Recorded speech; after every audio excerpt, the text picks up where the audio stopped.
Hello, my name is Ryan Phend, and over the past few months I have been working on an accurate representation of a magazine. My project focuses on science, technology, and aviation. Question 1, Part A. Does your media product use or challenge conventions?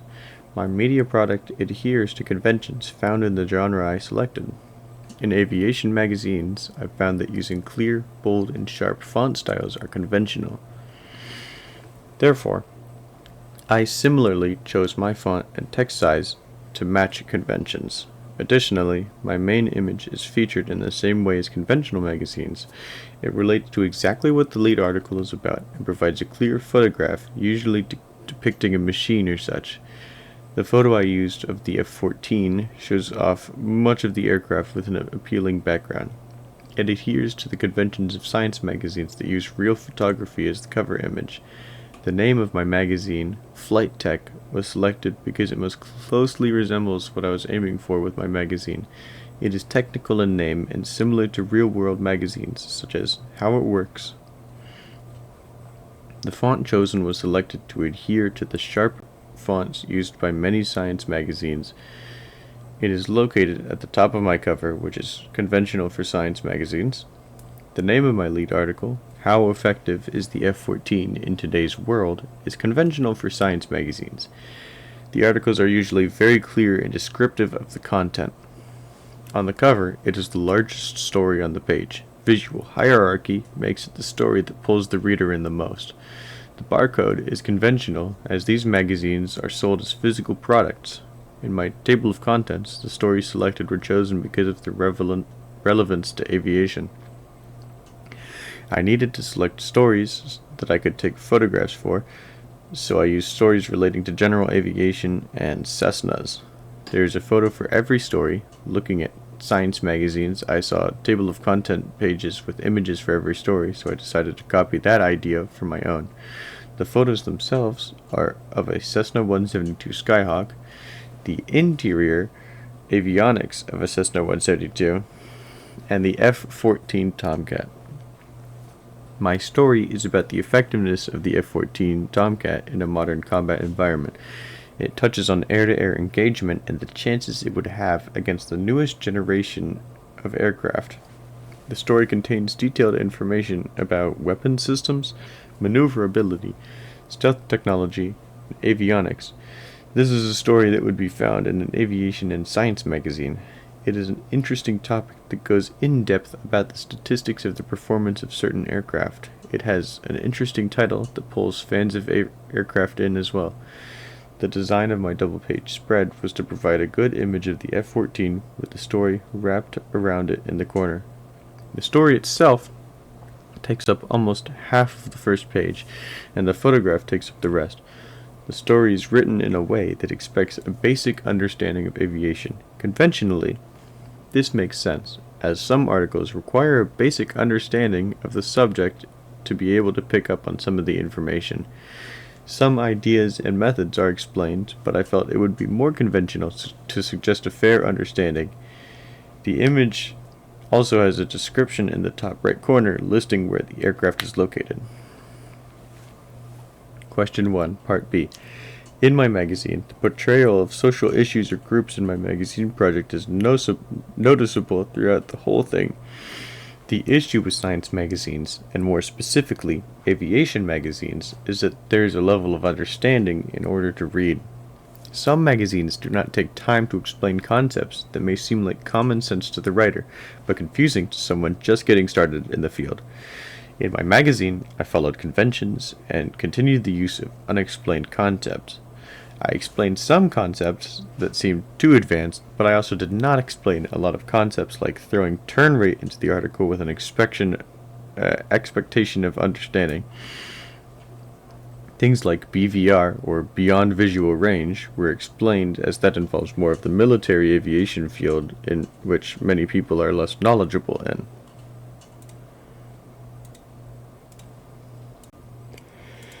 Question 2, Part A. How does your media portfolio engage audiences? Before answering the question, I'll describe my audience with the data I collected. My target audience is males with a background in any of the fields of science, with the majority coming from backgrounds of aviation. The audience has a lean towards a higher education, as a lot of these people come from fields in physics or chemistry. The psychographic interests of the audience are science and tech. I constructed my magazine to resonate with my audience as best as I could. Due to my audience being mostly of higher education, I use specified technical terms and abbreviations that people with techie know-how will understand, much like conventional magazines in the genre.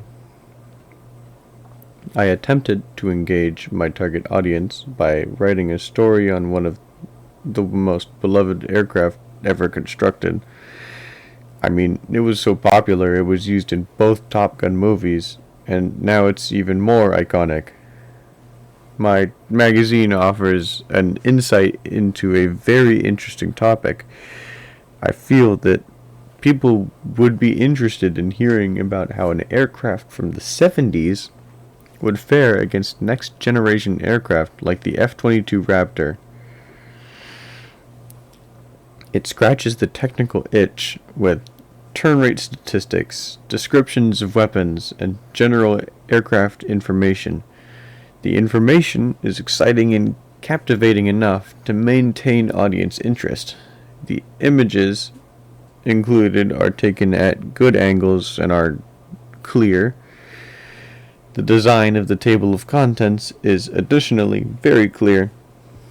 The stories listed are separated with lines. They are placed within boxes to make it easier to identify which story the text belongs to. The text is not large, but not small, to improve readability. The layout is easy to navigate. Pages are numbered. Information is easily accessible on the table of contents. Font selection is prioritized for ease of reading. Question 2, Part B. How would it be distributed as a real media text? If my magazine were real, I would distribute it traditionally through printing it and the more modern digital upload. Covering as much ground as possible would give it the most traction and chance at success. One approach to distributing my magazine as a real publication would be to advertise on my magazine. Question 2, Part B. How would it be distributed as a real media text? If my magazine were real, I would distribute it traditionally through printing it and the more modern digital upload. Covering as much ground as possible would give it the most traction and chance at success. One approach to distributing my magazine as a real publication would be to advertise on magazine or newspaper websites that have a lot of online traffic, such as the New York Times. I would distribute the magazine more heavily in certain locations as well. Airports would be the perfect choice because they have the most activity and the magazine is aviation based. People are usually bored waiting for their flight and could read up on interesting aviation fun facts. Realistically, I would likely have to partner with a distribution business to expand as much as I want to. The price of the magazine would be $6.99, as is industry standard to have the 99 cents, as it's more appealing to the buyer. Question 3. How have your production skills developed over the duration of the project? Throughout the duration of my magazine project, I spent a long time developing my photography skills. I learned angled shots, the rule of thirds, and portraiture. In order to capture the perfect photo of the F-14, I took hundreds of photos with my camera in preparation. I worked on primarily capturing my subjects in as much detail as possible. I also worked on adjusting light level to find the right balance in my photos. A challenge that I had knowingly put myself through was the challenge of actually finding an F-14 to take pictures of. This is because the F-14 was retired in 2006 after production ceased in 1991. Unfortunately, the museum did not allow me to use anything other than my phone. In terms of design, I have experimented with various fonts and designs.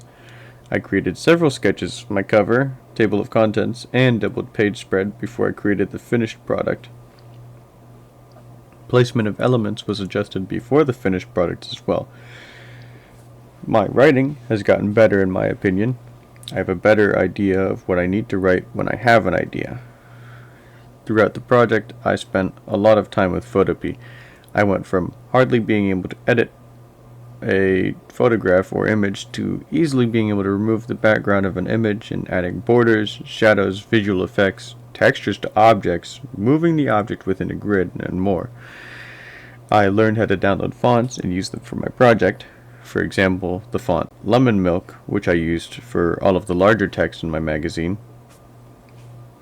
Using editing tools, I was able to create a conventional and visually appealing magazine on aviation. Question 4. How did you integrate technologies, software, and hardware into your project? For this project, I used Photopea.com, Dafont.com, and my phone camera.